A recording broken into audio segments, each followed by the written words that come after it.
이사야 선지자가 활동할 당시 북이스라엘 그리고 남유다는 모두가 심각한 상황 그리고 위기에 빠져 있었습니다. 북이스라엘은 아수르가, 남유다는 바벨론이 세력을 키우면서 주변 나라들을 위협하며 점령해가며 이제 이 두 나라를 침공하려는, 누가 봐도 이 두 나라는 차례대로 북이스라엘, 남유다를 침공해서 그들 나라로 식민지로 복속시키겠구나 하는 것이 분명하게 느껴질 상황이었습니다. 그런데 이런 위기를 초래한 것은 바로 북이스라엘 또 남유다 백성들의 죄 때문이었습니다. 하나님께서는 이들의 죄악상을 아시고 거듭 계속해서 선지자들을 보내서 하나님께로 돌아오라 회개를 촉구했지만은 그들은 거부를 했습니다. 그런데 우리가 성경적으로 따지고 보면은 백성들이, 그리스도인들도 마찬가지입니다. 지은 죄 때문에 망하고 심판을 당하는 것이 아니라 하나님께서 말씀을 통해서 거듭 하나님께로 돌아오라 회개를 촉구하심에도 회개를 거부하기 때문에 심판을 받고 멸망을 당한다. 성경이 우리에게 끊임없이 말씀하시는, 반복하는 내용입니다. 이사야가 진단한 당시 이들의 모습이 바로 앞에 나오는 1장 5절과 6절에 나오는 말씀입니다. 한번 찾아보시기를 바랍니다.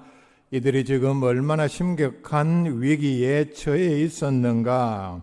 1장 5절에 보면은 너희가 어찌하여 매를 더 맞으려고 배역을 거듭하느냐.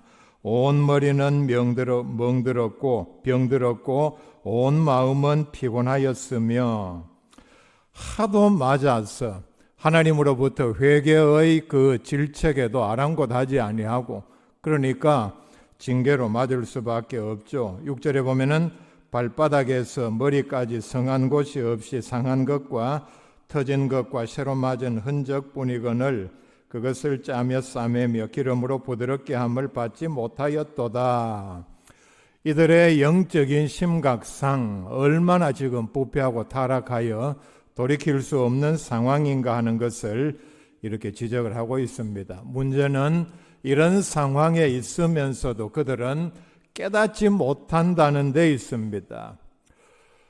심각한 병에 걸려 있는 사람이 그걸 깨닫지 못하면은 치료할 방법이 없죠. 어떤 명이라도 지나가는 사람 보고 찾아와서 제가 보기에 당신 이런 심각한 병에 걸려 있습니다. 내가 이 병의 전문인데 내가 고쳐드릴 테니까 이렇게 하십시오. 이렇게 하는 의사는 없습니다. 자기 발로 병원에 찾아가야 한다는 얘기입니다. 이스라엘 백성들의 심각성은 바로 이런 가운데 있으면서도 그들은 우리는 평안하다. 예루살렘에 하나님께 제사를 드리는 성전이 있기 때문에 또 우리는 아브라함의 후손이기 때문에 하나님께서 어떤 외적의 침공에도 우리를 지켜주실 것이라. 요즘 말하는 근거 없는 자신감에 빠져 있었습니다. 자, 이제 6장으로 넘어와서 오늘 읽어드린 말씀입니다. 바로 앞에 보면은 이사야가 성전에서 기도하는 가운데 하나님으로부터 청천벽력과 같은 응답을, 예언의 말씀을 들었습니다. 자, 바로 앞에 11절 말씀부터 읽어드립니다. 내가 이르되, 하나님의 응답을 통해서 이제 이사야는 그 응답에 반문을 합니다. 주여 어느 때까지니까 했더니 주께서 대답하시되, 성읍들은 황폐하여 주민이 없으며, 성읍은 성 안에 있는 도시 즉 주택가는, 그러니까 아마 수도 예루살렘을 가리킵니다. 우리가 어느 나라든지 보면 수도는 굉장히 인구가 밀집하고 집들이 많고 그리고 인구가 많은 그런 지역입니다. 이런 성읍들이 황폐하여 주민이 없으며 가옥들에는 사람이 없고 이 토지는 황폐하게 되며, 옛날에는 이 식량이 매우 중요하기 때문에 농지는 매우 중요한 가치를 지녔습니다. 놀리는 일이 없다는 얘기죠. 그런데 이런 귀한 땅을 경작을 하지 않아서 그냥 버려두면은 바로 황폐화되고 맙니다. 12절 말씀에 보면은 여호와께서 사람들을 멀리 옮기셔서, 이 말은 바벨론이 침공해서 너희들을 포로로 끌고 갈 것이다. 그러니까 이렇게 포로로 끌고 가는 사람들이 너무나도 많기 때문에 남아있는 사람들이 거의 없기 때문에 뒤에 나오는 말씀, 이 땅 가운데 황폐한 곳이 많을 때까지니라. 하나님께서는 장차 너희들이 죄를 회개하지 아니하면은 너희들이 거하는 땅에 이런 일들이 일어날 것이라 하는 것을 예언을 하고 있습니다. 많은 사람들이 포로로 끌려가서 그곳에 남은 사람들이 없어서 집은 빈집이 되고 땅은 황폐하게 된다. 얼마나 끔찍한 내용의 말씀입니까? 그러니까 이 말씀의 결론은 북이스라엘 그리고 남유다는 완전히 망한다는 하나님의 말씀입니다. 그런데 그 뒤에 보면은 놀라운 말씀을 합니다. 완전히 멸망을 당하는 북이스라엘 그리고 남유다이지만은 그 속에 새로운 희망이 있다는 사실을 암시를 하고 있습니다. 그 중에 10분의 1이 아직 남아있을지라도 이것도 황폐하게 될 것이나 밤나무와 상수리나무가 배임을 당하여도 그 그루터기는 남아있는 것 같이 거룩한 씨가 이 땅의 그루터기니라 하시더라 말씀을 합니다. 10분의 1이 아직 남아있어서 여기서 이 10분의 1을 이렇게 표현하는 이유는 문자적으로 정확하게 10분의 1이 남았다기보다는 지극히 적은 숫자가 남았다는 뜻입니다. 우리나라 인구를 5천만으로 본다면은 이런 일이 일어나서 500만이 남았다. 사실 그대로 계산을 해도 굉장히 적은 숫자가 남은 비참한 상태가 되겠죠. 그런데 꼭 이런 산술적인 계산보다는 많은 인구에 비해서 번영하던 그때에 비해서 상대적으로 지극히 적은 남은 숫자를 가리킵니다. 그런데 이 남은 숫자를 13절에 보면은 밤나무, 상수리나무 예를 들고 있습니다. 줄기를 다 베어내도 그 밑에 그루터기만 남아 있으면은 거기에서 새로운 싹이 나서 다시 거대한 나무로 성장하는 것 같이 이들을 이용해서 하나님께서는 새로운 나라를 만들 것이라는 약속을 하고 있습니다. 그루터기라는 말은 나무를 다 베고 난 다음에 밑에 남아있는 뿌리 부분을 가리킵니다. 자, 우리가 주변에서 보면은 침엽수, 소나무 같은 나무는 위에 줄기를 다 베어내고 나면은 밑에서는 사실 새로운 잎, 싹이 나지를 않습니다. 자, 그러면은 나무의 제일 중요한 생존 요건은 햇볕을 받아서 광합성을 해야 하는데 그렇게 하지 못하니까 결국은 이런 나무들은 시간이 지나면은 다 말라서 죽고 맙니다. 그런데 참 하나님께서 만드신 창조 섭리이기도 합니다. 오늘 말씀에서는 밤나무 또 상수리나무 예를 들었는데 이런 나무들은 그루터기만 남아 있으면은 싹이 나오고 여기서 가지가 되고 다시 거대한 나무로 자란다. 특별히 상수리나무는 아무리 원줄기를 베어내도 거기서 나온 싹이 다시 그전 못지않은 엄청난 크기로 자라는 그런 특징을 가지고 있습니다. 자, 그렇기 때문에 예수를 믿지 않는 사람들도 그루터기라는 말을 상징적으로 사용을 하는데 미래 희망을 뜻합니다. 그리고 죽은 것 같이 보여도 금방 자르고 나면은 싹이 하나도 나오지 않았기 때문에, 그런데 여기에는 엄청난 생명력이 있다. 이걸 성경을 모르는 사람들도 상징적으로 그런 능력으로 이렇게 표현을 합니다. 그루터기를 영어로 스텀프라고 합니다.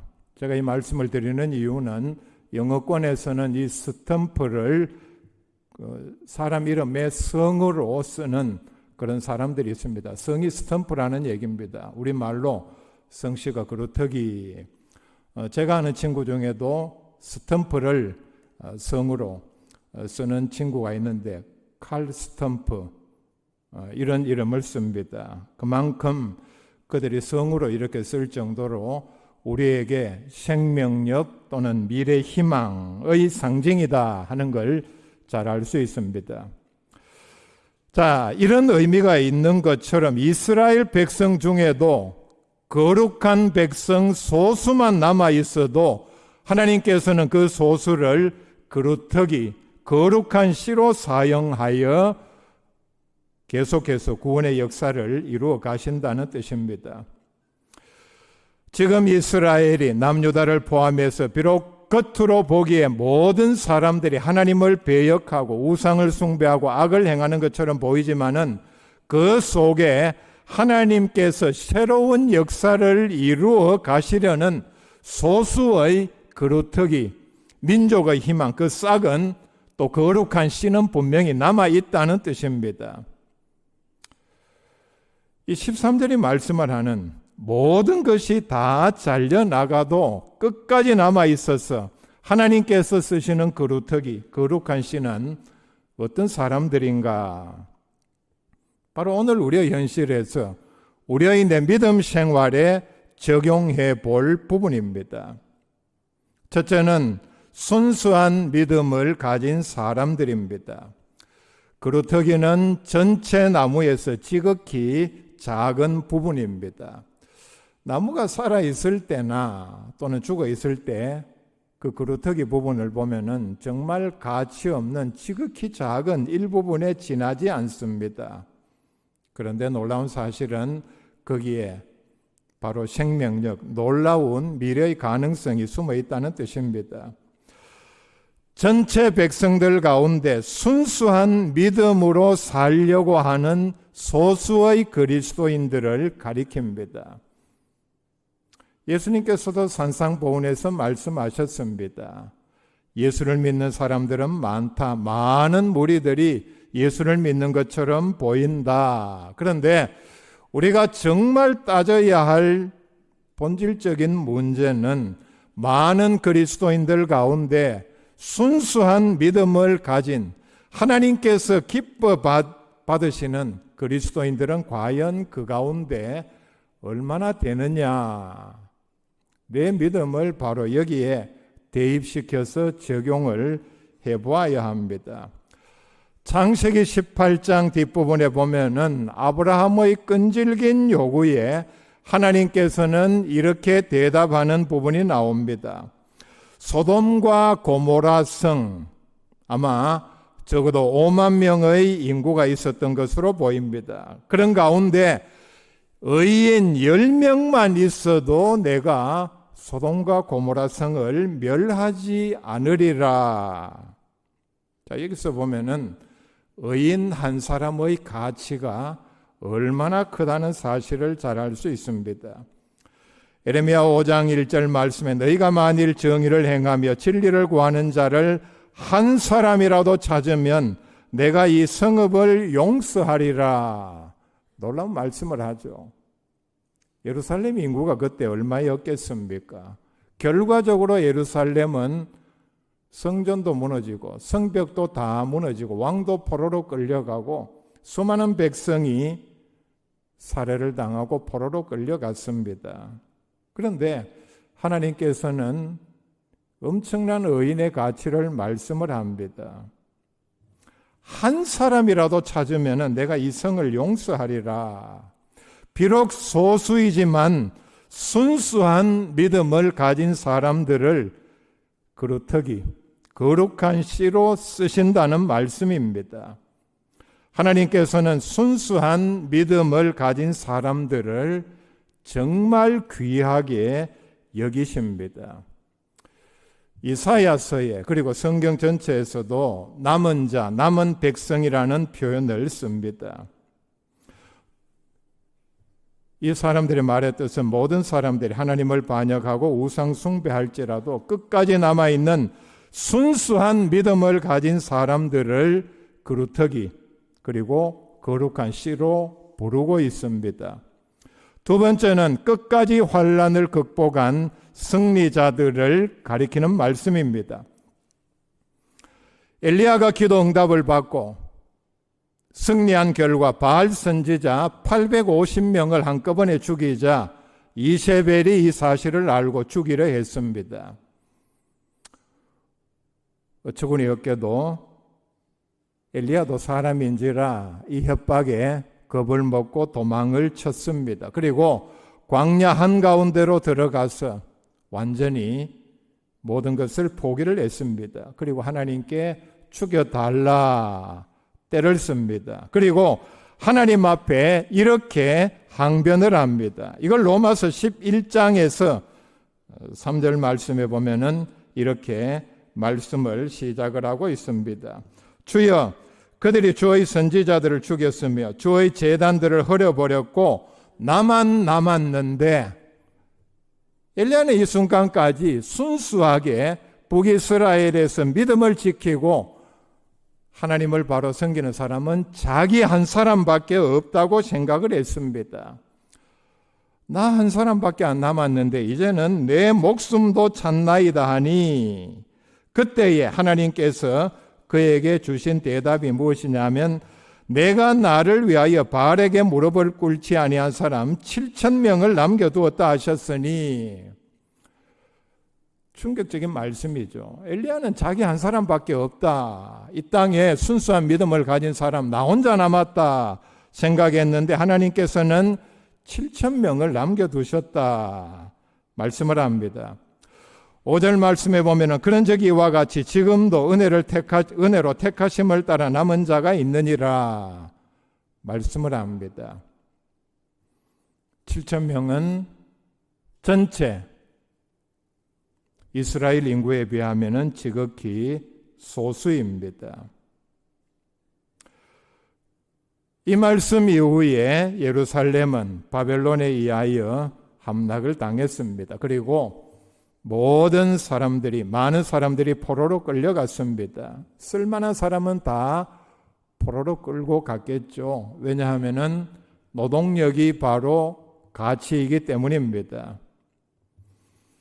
바벨론의 포로로 끌려가서 그들 가운데 많은 사람들이 하나님을 버리고 바벨론에 동화하기 위해서 바벨론 우상을 섬겼을 것입니다. 그런데 수십 년이 지나서 느헤미야에 보면은 뒤에 42,360명이 끝까지 믿음을 지키다가 예루살렘으로 돌아와서 성전과 성을 재건하고, 하나님께서는 이들을 통해서 비록 나라는 독립하지 못했지만은 하나님께서 그것까지는 허락하지 않으셨습니다.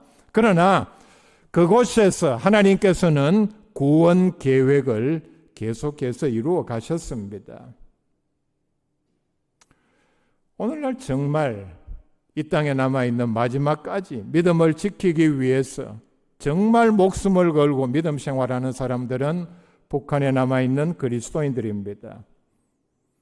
북한의 경우는 해방과 함께 남북이 분단이 되었습니다. 그리고 이 상태가 80년 가까이 지속이 되고 있습니다.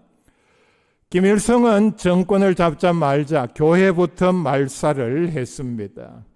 그때에 북한에서 뜻있는 그리스도인들은 믿음 생활 잘하기 위해서 남한으로 다 내려왔습니다.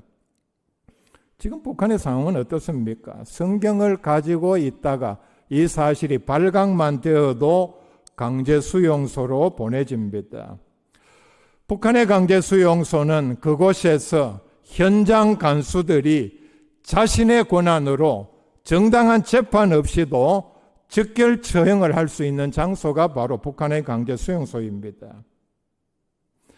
이런 나라에서 지금도 보면은 수십만의 지하교회 성도들이 기도하면서 믿음을 지키고 있습니다. 이들이 바로 지구상에 남아있는 마지막 이 땅의 그루터기입니다. 우리는 이들을 잊지 말아야 합니다. 마태복음 24장 1절부터 예수님께서는 장차 일어날 말세의 징조에 대해서 예수님의 재림이 있기 전에 어떤 일이 일어날 것이냐? 순서대로 말씀을 합니다.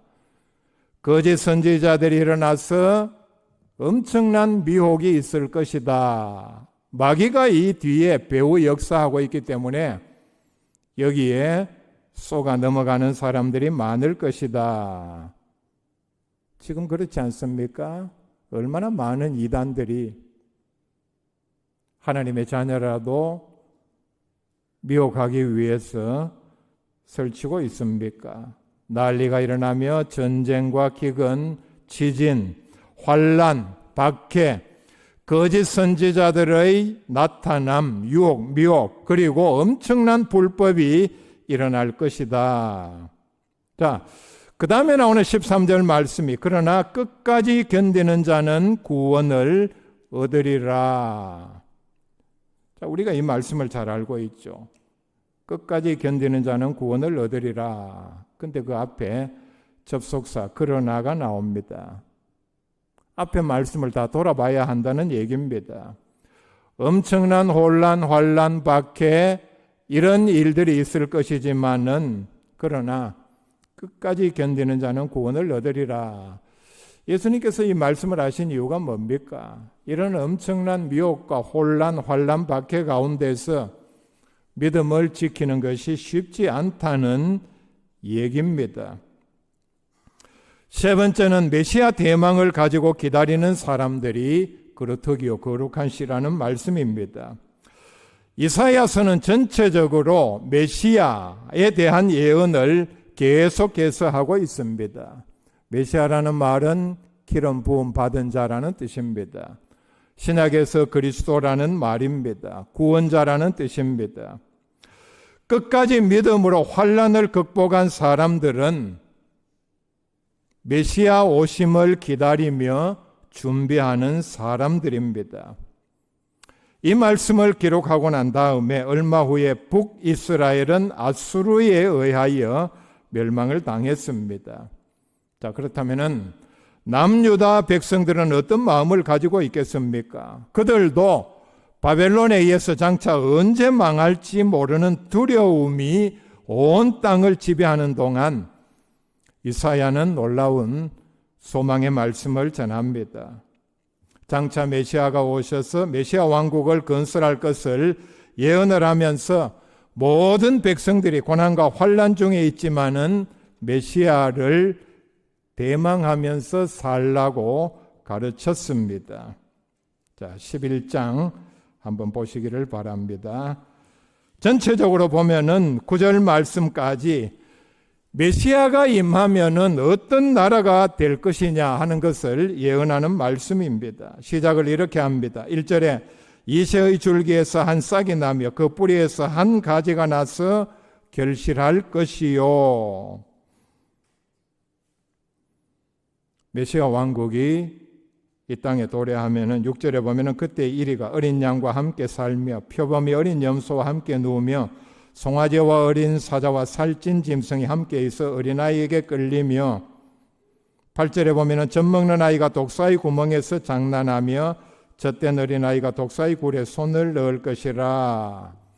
우리가 상상할 수 있는 완벽한 파라다이스가 펼쳐질 것이다. 고난에 빠진 그리고 침공의 위협에 시달리고 있는 백성들에게 주신 소망의 말씀입니다. 뒤에 보면 결국 남유다도 바벨론에 의해서 멸망을 당했습니다. 참 비참한 상태가 되었죠. 바벨론의 포로로 많은 백성들이 끌려갔습니다. 그런데 하나님께서 마지막까지 남은 자를 그루터기로 쓰시기 위해서 거룩한 씨로 사용하기 위해서 이런 모든 일들을 다 계획하셨고 또 선지자들에게 미리 알렸습니다. 오늘 말씀에 거룩한 씨라는 말이 나옵니다. 옛날에 보면은 시골에서 추수를 하고 난 다음에 씨는 곡식 가운데서 가장 좋은 것을 선택해서 따로 먼저 보관을 했습니다. 그 뜻이 뭡니까? 미래를 위하여서 남겨둔다. 그리고 봄이 오면은 이 씨를 내가 다시 심는다는 뜻을 가지고 있습니다. 가장 안전한 장소에 보관을 했고 어떤 경우에도 건드리지를 않았습니다. 씨는 어떤 경우에도 씨 용도 외에는 절대로 사용할 수 없었습니다. 거룩한 씨라는 말은 영적으로 이후에 닥친 거듭되는 환난을 겪고서도 끝까지 믿음을 지킨 이스라엘의 남은 자들을 가리킵니다. 그런데 이사야가 말씀하는 모든 내용들을 보면은 하나님께서는 북이스라엘 남유다를 멸망시켜서라도 그루터기 거룩한 씨를 보존하십니다. 씨를 걸러내는 그루터기를 만드는 방법으로 하나님께서는 이스라엘과 남유다를 멸망시켰다는 사실입니다. 우리가 이 사실에서 보면은 소수의 거룩한 성도는 나라보다 귀하다는 사실입니다. 나라는 절대로 영원하지 않습니다.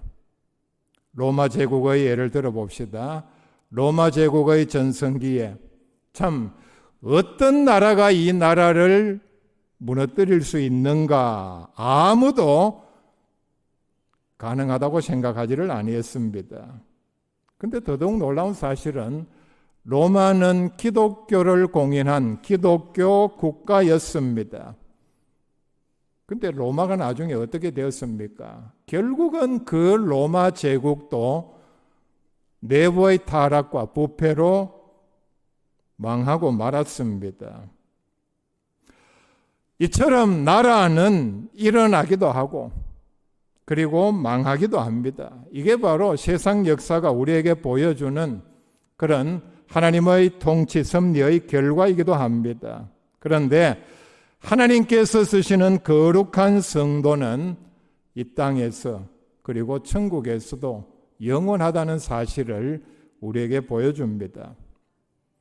그래서 끝까지 믿음을 지켜서 그루터기로 하나님의 거룩한 씨로 쓰임을 받는 복된 백성들 다 될 수 있기를 바랍니다.